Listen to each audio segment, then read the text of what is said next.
Hello. तर आज आपण करणार आहोत मुगाच्या डाळीची आमटी. खूप करायला सोपी आहे आणि झटपट होणारी अशी आहे. जर घरात भाजी अवेलेबल नसेल तर त्या टायमाला नक्की तुम्ही ही मुगाच्या डाळीची आमटी करू शकता. याला वाटण्याची सुद्धा गरज लागत नाही या आमटीला.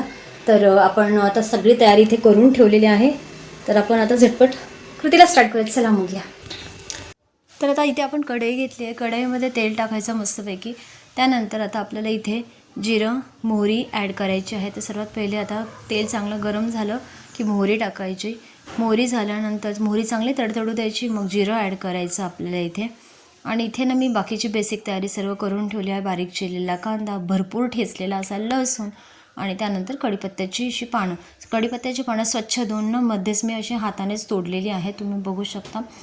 जेणेकरून कढीपत्ता पण पोटात जाईल या दृष्टिकोनातून मी हाताने तोडलेली आहे ती. तर या प्रकारे आपल्याला सर्वात पहिले आता लसूण चांगला परतून घ्यायचा आहे तेलामध्ये. लसूण चांगला खरपूस परतून झाला ना की मग आपल्याला याच्यामध्ये कढीपत्ता ॲड करायचा. नंतर मग कांदा बारीक जो चिरलेला आहे तो ॲड करायचा आहे. तर आता हे जी फोडणी आहे ना ही चांगली परतवून घ्यायची आपल्याला. आता लालसर झालेला आहे लसूण. आता कांदा चांगला परतून घेऊयात.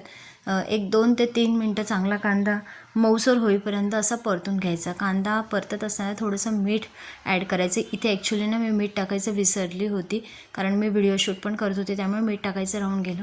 मग थोडंसं मीठ टाकायचं. आता ना कांदा चांगला व्यवस्थित लाल झालेला आहे, लसूण पण लालसर झाला आहे. तर या स्टेजला आपण आता टॉमॅटो ॲड केलेला आहे. इथे बारीक चिरून घ्यायचा टॉमॅटो मस्तपैकी. 1 मिनिटभर टॉमॅटो परतून घ्यायचा त्याच्यामध्ये. त्यानंतर आपण डाळ स्वच्छ धुवून ठेवली होती. तर आता डाळीतलं पाणी सर्व काढून टाकलं आहे मी. ही डाळ मी ना 1 ते 1.5 तास आधी ना भिजत ठेवली होती पाण्यामध्ये. स्वच्छ धुवून पाणी निथळून आता ही डाळ आपली झालेली आहे. आता ही डाळ जी आहे ना ती आपल्याला या भाजीसाठी वापरायची आहे. तर आता ही बघा फोडणी तर चांगली आपली झाली. आता इथे याच्या आपण बेसिक मसाले ॲड करणार. तर मसाल्यांमध्ये मी 1.5 चमचा लाल तिखट घेतलेला आहे. किंचित हळद घ्यायची, थोडंसं हिंग घालायचं आणि इथे गोडा मसाला मी घेतलेला आहे. तर असे मसाले बेसिक मसाले आपले घरातलेच मसाले मी वापरलेले आहे आणि हे सर्व मसाले माझे घरात केलेले आहे, लाल तिखट आणि गोडा मसाला. तर अशा प्रकारे आता आपण ना एका साईडला गरम पाणी करायला ठेवलं होतं. गरम पाणीसुद्धा आपण त्या फोडणीमध्ये आपल्याला ज्या कन्सिस्टन्सीला भाजी हवी आहे त्या कन्सिस्टन्सीमध्ये पाणी ॲड करायचं आहे.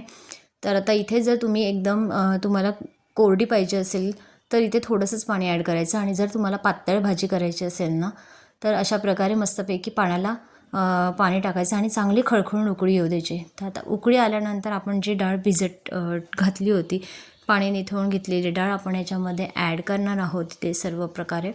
तर अशा प्रकारे आता याच्यावर एकदा हलवून घ्यायचं, झाकण ठेवायचं. एक 5 ते 7 मिनिटभर आपण डाळ ज्याच्यावर झाकण ठेवून ही डाळ जी आहे ती शिजवून घेणार आहोत. ते इथे ना मी गॅस आहे ना तो मोठा केला होता. तर मी आता इथे मीडियम करते आहे, कारण चुकून माझ्याकडनं मोठी फ्लेम झाली. तर आता बारीक थोडीशी करते, म्हणजे मीडियम ठेवते. आणि ही डाळ आपण 5 मिनिटांनंतर बघूयात. तर आता 5 मिनटं होत आलेली आहेत डाळीला. आता आपण झाकण ओपन करून बघूयात. तर आता मस्तपैकी आपली फोडणी झाली आहे, कारण आमटीचा ना वाससुद्धा मस्त सुटलेला आहे मसाल्यांमुळे. तर आता ही डाळ जी आहे ना ती शिजली आहे का बघूयात. तर थोडीशी मला ना इथे डाळ अजूनसुद्धा शिजू द्यायला पाहिजे असं वाटतंय.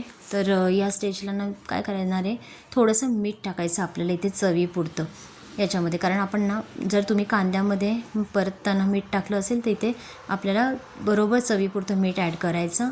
आणि एक 5 मिनिटभर ना परत ही डाळ जी आहे ना झाकण ठेवून मंद गॅसवर शिजू द्यायची आहे. आणि वाफेवर ऑटोमॅटिक ही डाळ आपली शिजली जाते. आणि सर्वात शेवटी ना आपण आता इथे मस्तपैकी भरपूर बारीक चिरलेली अशी कोथिंबीर ॲड करायची. खूप छान लागते ही मुगाच्या डाळीची आमटी. ही तुम्ही भाताबरोबर शिवाय चपातीबरोबर किंवा तांदळाची भाकरी, ज्वारीची भाकरी कशाबरोबरही खूप आवडीने खातात अशी ही डाळीची आमटी होते. तर एकदा नक्की करून बघा जर तुम्ही कधी केली नसेल तर. तर आज मी तुमच्याबरोबर मुगाच्या डाळीची आमटी शेअर केलेली आहे. तर करायला सोपी आहे, पटकन होणारी अशी आहे. जेव्हा आपल्याकडे वेळ नसेल आणि आपल्याला पटकन काहीतरी भाजी किंवा घरात जरी भाजी अवेलेबल नसेल ना तेव्हा ही मुगाच्या डाळीची आमटी करू शकता तुम्ही. खूप छान लागते. भाताबरोबर तर इतकी सुंदर लागते ना की तुम्ही भाताबरोबर खातच राहाल. तर ही नक्की रेसिपी करून बघा. जर हा आजचा व्हिडिओ तुम्हाला आवडला असेल तर एक लाईक करा. चॅनलवर नवीन असाल तर चॅनलला सबस्क्राईब करा. भेटूयात पुढच्या भागामध्ये. तोपर्यंत बाय बाय.